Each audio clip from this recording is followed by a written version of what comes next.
Hello everyone. Today we are looking at the Kiln line's own Talyllyn No.7 Tom Rolt.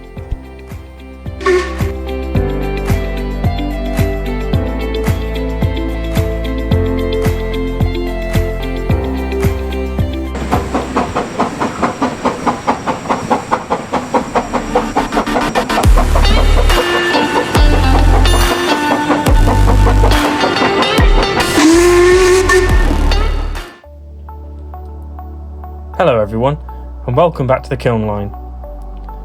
Don't worry, we are not looking at double O gauge. I will leave that to my friends, Proper Chuffed and Little Western Railway. This is just a box I've stolen from a donor locomotive that's going towards the next locomotive build that I'll be working on, which is going to be a diesel shunter. Very excited, because it'll be the first narrow gauge shunting engine on my layout, and it's going to be brilliant, and I can't wait to get started on that build. But anyway, to this one. This locomotive is the first locomotive I've ever built.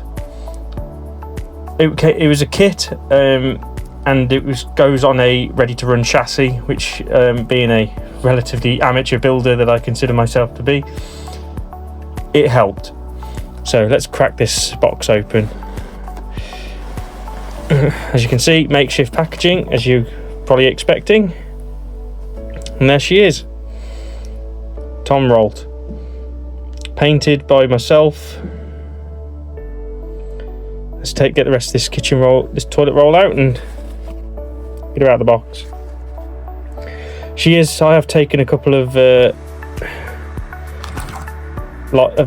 my own swing on this locomotive. It's not perfectly to how it is preserved, but I've done it the way I like it.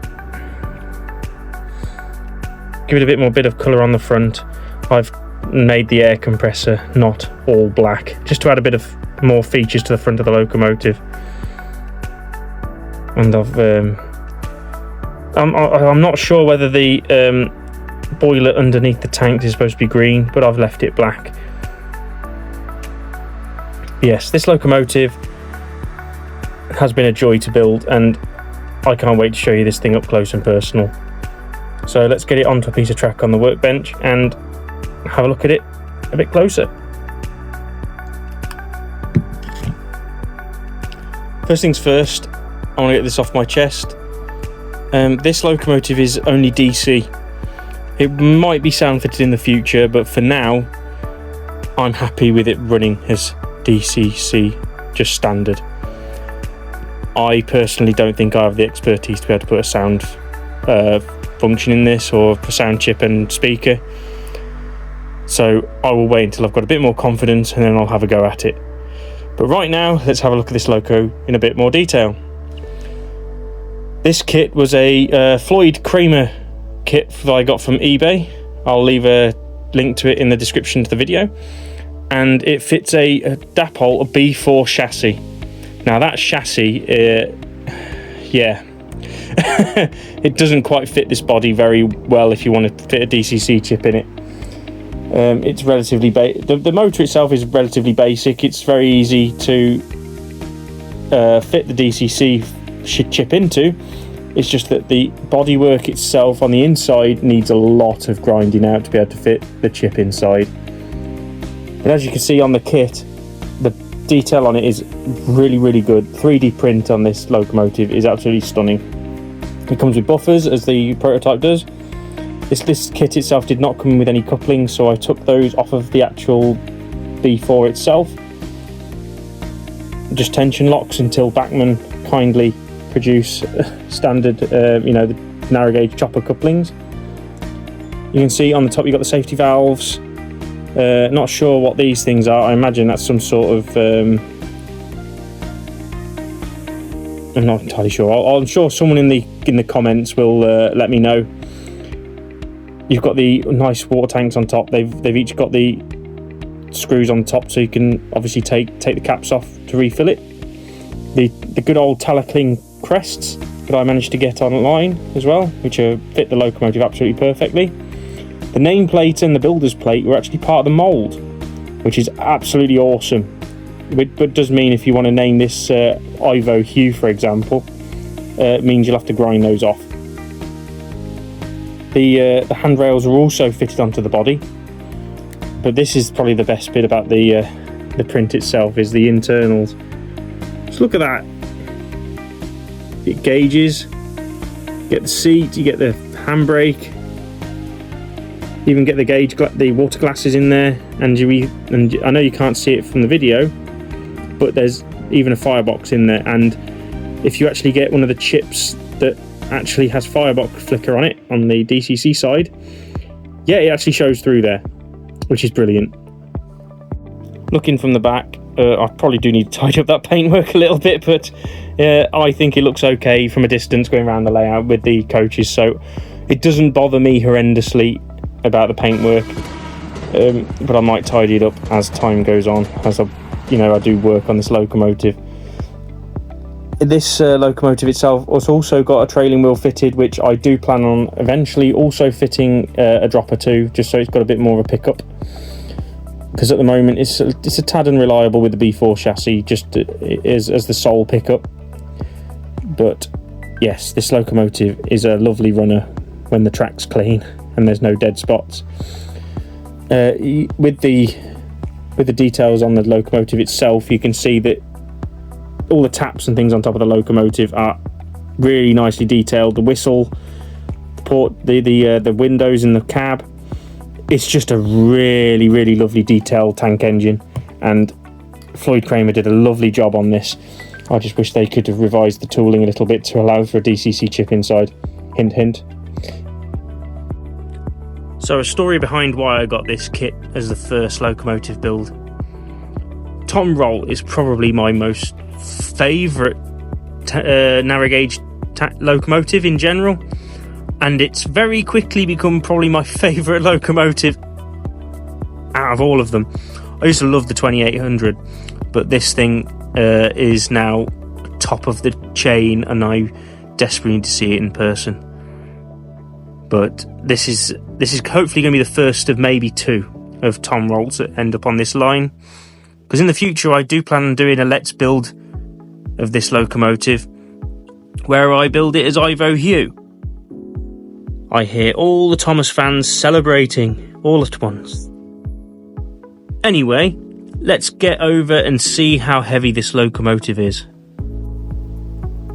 Here we are back at the scales again, so we'll put our track on them and let them tear and calibrate, sorry, and then we'll put the loco on and just see how heavy it is. I wasn't expecting great things from the weight of this. It does need a little bit of weight adding to it, to be fair, to give it a bit more pulling power, but it's a 156 grams, which is probably average for a double O gauge tank engine, but for something that needs to pull 3 heavy Linton and Barnstable coaches, it needs a bit more weight, but it'll do.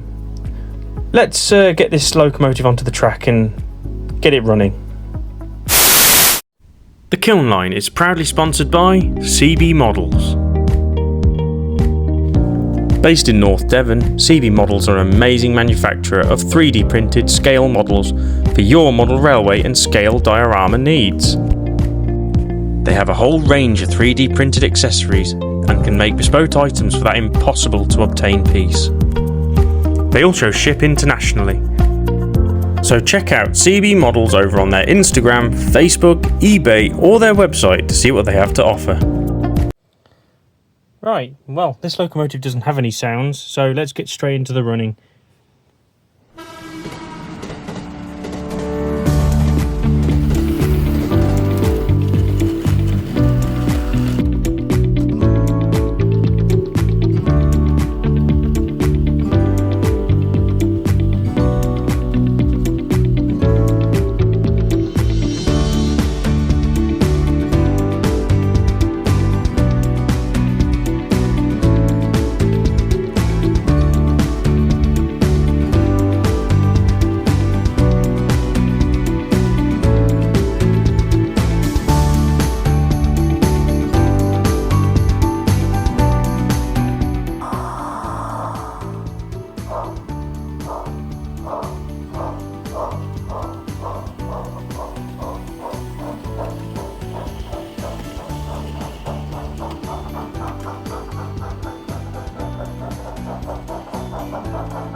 In summary, Tom Rolt is a wonderful locomotive and a welcome addition to the Kiln line fleet. Sadly, the B4 chassis failed just after this video, whereas one of the driving wheels actually fell off the axle. But that's not a problem with the kit, that's a problem with the chassis. So if you're going to use the B4 chassis to build one of these yourself, please bear that in mind, that this chassis is not a great chassis at all. On another note, the kit to build this locomotive was really good, and it was a bit of a modelling challenge, but I got there in the end with pure determination.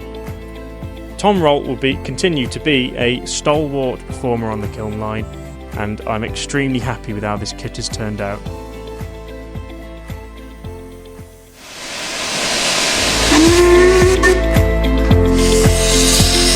Thank you for watching. Please like, subscribe, hit that notification bell, and even comment if you want to see or hear more from the Kiln line.